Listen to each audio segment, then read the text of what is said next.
Je vais aujourd'hui vous raconter une histoire qui va nous faire replonger dans les années 1846. Plus exactement, il s'agit d'un événement qui aura marqué la vie de deux enfants qui, sur les alpages au-dessus du village de La Salette, faisaient paître leur troupeau de vaches. Je veux parler de Maxima Giraud, à l'époque âgée de 11 ans, et de Mélanie Calva, qui, elle, n'était que de 3 ans son aîné. Maxima est un enfant que la vie n'a pas épargné. Il n'est âgé que de 17 mois lorsque sa mère meurt. Son père, lui, le Charron Giraud, refera rapidement sa vie, laissant son fils exposé à la rudesse de sa nouvelle femme. Maxima fait tout pour échapper à ce contexte peu favorable et se retrouve le plus clair de son temps à garder les vaches. Mélanie, elle aussi, est issue d'une famille pauvre et va sur ses 15 ans. Elle participe aux maigres ressources de sa famille. C'est ainsi que vont se croiser les chemins de ces deux gamins qui, au premier abord, n'auront pas un contact facile. Afin de pouvoir vous raconter cette histoire, il était important que je vous contextualise ces deux personnages. Inutile de vous dire qu'il y aura une enquête rigoureuse avant que leur apparition de la Vierge Marie ne soit validée. Ces deux-là n'ont pas eu le temps d'être spoliés par les événements complexes de la vie. Non, bien au contraire, ils sont dénués de toute forme de malice. D'ailleurs, ni elle ni lui ne savent écrire. Et quand tous deux verront la Vierge Marie en pleurs,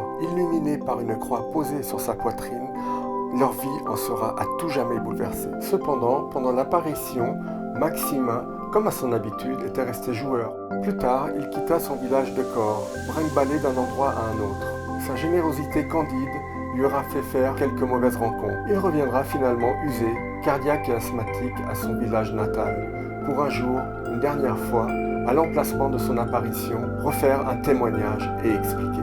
Le 1er mars 1875, il s'éteindra dans son village, après avoir bu un peu d'eau de la Salette. Mélanie, elle, est bien moins expansive, car depuis toujours privée d'affection. Dès 1847, elle ira vivre chez les sœurs. Il s'avère que malgré le fait d'être une bonne chrétienne, elle restera influençable sous la pression des curieux. Elle aussi aura un parcours chaotique.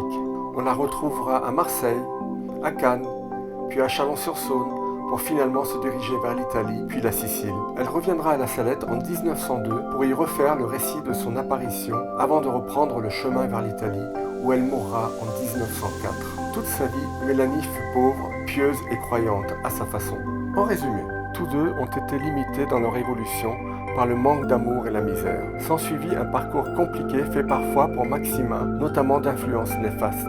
Cependant, tous deux, même pauvres, ont su garder un cœur digne et sincère, sans trop être affectés par les tribulations d'une vie difficile. Je vous remercie d'avoir suivi cette histoire vraie jusqu'au bout et vous invite de vous promener en 360 à volonté sur ce site emblématique de la foi chrétienne.